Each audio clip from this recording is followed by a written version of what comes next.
Bab 65. Claire juga sangat penasaran dengan apa yang terjadi hari ini. Pertama, BMW 520 Charlie. Kenapa dua kali lebih cepat dari BMW 540 milik Gerald? Lalu ada lukisan kuno Charlie ratusan ribu.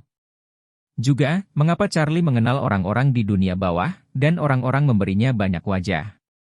Dalam perjalanan pulang, Charlie menjelaskan padanya. Dia memberitahu Claire bahwa BMW 520 ini adalah mobil uji coba yang dimodifikasi oleh toko 4S. Agar pengguna salah mengira bahwa mobil ini sangat bertenaga, ia melakukan sedikit modifikasi. Claire tidak tahu banyak tentang mobil, jadi dia percaya itu konyol. Adapun tentang lukisan kuno, sudah dijelaskan sebelumnya. Namun, masalah bekas luka agak rumit. Lagi pula, apa yang disebutnya Tuan Charlie satu persatu disebut ketekunan, dan Charlie tidak bisa menjelaskannya. Pada akhirnya, dia hanya bisa mengatakan bahwa kakak tertua berwajah bekas luka ini adalah kerabat temannya sendiri.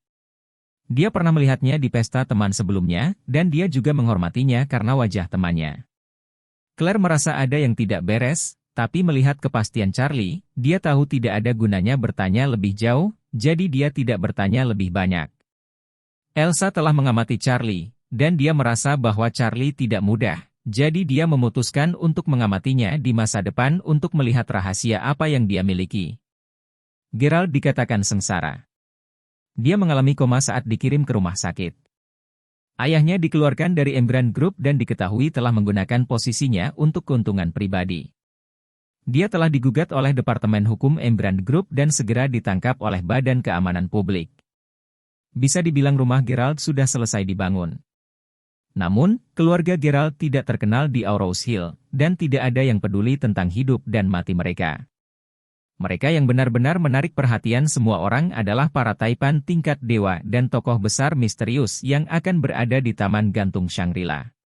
Semua orang tidak sabar untuk tahu, siapa dia? Apakah ini orang yang sama? Segera, tibalah waktunya untuk ulang tahun pernikahan. Karena dia sudah lama memberitahu Claire bahwa dia ingin memberinya kejutan, Charlie memaksa Claire untuk mengenakan gaun malam putih yang mulia dan elegan sebelum pergi keluar. Claire dengan pasrah setuju, dan pada saat yang sama dia bergumam, ini hanya keluar untuk makan. Mengapa Anda harus membiarkan saya mengenakan pakaian formal seperti itu? Meskipun hari ini adalah hari jadi pernikahan kita, tidak perlu terlalu megah, bukan? Charlie tersenyum dan berkata, hari ini adalah ulang tahun ketiga kita. Tentunya akan lebih formal. Saya sudah memesan tempat makan. Pengaturan untuk malam ini dijamin akan memuaskan Anda. Dia telah melakukan pekerjaan yang baik dalam menjaga rahasia akhir-akhir ini, dan istrinya tidak meragukannya. Claire tersenyum ringan, dan dia sangat tersentuh. Dalam 2 tahun pertama ulang tahun pernikahan mereka, keduanya menghabiskannya di rumah dengan santai. Meski bukan hal yang aneh, Charlie saat itu bahkan tidak punya uang, ia akan menyiapkan beberapa hadiah kecil untuknya untuk menyenangkan hatinya. Namun, tahun ini Charlie menjadi sangat berbeda dan tetap misterius, tetapi malah membuatnya tidak dapat menebak trik baru apa yang ingin dibuat oleh suaminya yang tinggal di dalam. Setelah beberapa saat, mereka berdua berganti pakaian, keluar dan naik taksi, menuju ke Hotel Shangri-La. Charlie melangkah keluar dari mobil, memandang Claire yang berdiri di sampingnya, matanya lembut tak terlukiskan, dan berkata, Claire, malam ini, kita di sini untuk merayakan ulang tahun pernikahan ketiga. Bagaimana menurut Anda? Bab 66. Ekspresi Claire tiba-tiba menjadi aneh. Di mana restoran yang dipesan Charlie malam ini? Dia tanpa sadar bertanya, kamu tidak berbohong padaku? Charlie tersenyum dan berkata, tentu saja tidak. Setelah berbicara, Charlie menjelaskan, beberapa hari yang lalu, saya memesan tempat di sini. Jika Anda tidak percaya, mari masuk dan periksa informasinya. Claire menggelengkan kepalanya. Setelah 3 tahun menikah, Charlie tidak pernah berbohong padanya, apalagi di hari penting seperti hari ini. Lalu dia berkata, tidak, aku percaya kamu. Setelah itu, dia bertanya, kamu seharusnya tidak memesan tempat duduk di Taman Langit, kan? Bukankah ada orang besar yang mencarter di sana hari ini? Charlie buru-buru berkata, aku memutuskan untuk berada di sebelah Taman Gantung. Kebetulan bisa melihat bagian dalam Taman Gantung. Kemudian kita juga bisa melihatnya. Siapakah yang telah memesannya? Bagaimana menurut Anda? Claire tersenyum dan berkata, aku tidak segosip kamu. Setelah itu, keduanya berjalan ke Hotel Shangri-La. Ketika mereka hendak naik ke atas, seruan seorang wanita tiba-tiba terdengar di telinga mereka, "Oh, Claire, kenapa kamu ada di sini?" Claire mengangkat kepalanya dan melihat sepasang pria dan wanita muda berjalan ke arahnya.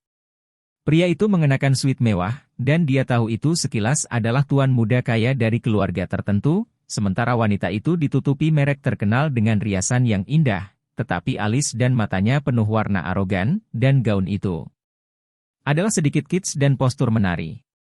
Wanita ini, Claire, mengenalnya, Li Qing, teman sekamarnya saat dia kuliah. Meskipun Li Qing dan Claire berada di asrama yang sama, mereka bukanlah teman sekelas. Meski mereka tidur bersama, hubungan antara Claire dan Li Qing sangat biasa. Ini terutama karena Li Qing Zhao berpura-pura menjadi orang yang berpikiran tinggi dan sangat cemburu. Dia selalu merasa bahwa Claire tidak pantas menyandang nama bunga kolonel, dan bunga sekolah yang sebenarnya adalah namanya. Tetapi situasi sebenarnya adalah dia jauh lebih buruk daripada Claire dalam hal penampilan, bentuk, momentum, atau konotasi. Namun, wanita ini memiliki kelebihan. Dia sangat pandai bergaul dengan pria. Dikatakan bahwa dia telah berhubungan dengan banyak orang kaya sebelumnya.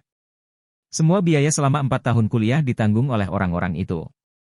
Claire mengerutkan kening, tetapi melihat semua orang di kelas, ketika keduanya mendekat, dia hanya bisa menelan ludah dan berkata dengan sopan, "Li Qing, lama tidak bertemu.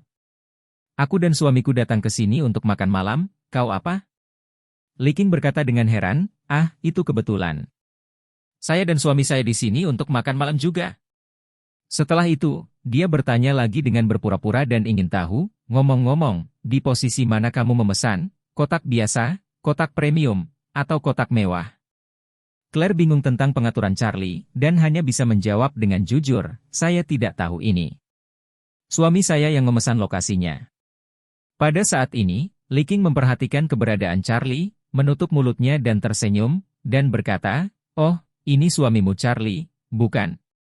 Dia adalah pria yang sangat biasa di sekolah saat itu." Cibiran yang tersembunyi di antara kata-kata itu sangat kasar. Claire tampak malu. Li Qing kembali sadar dan buru-buru berkata dengan nada meminta maaf, "Oh, maaf, salahkan aku karena belak-belakan, kamu tidak keberatan." Charlie sedikit mengernyit, "Nona ini, dia sepertinya tidak baik."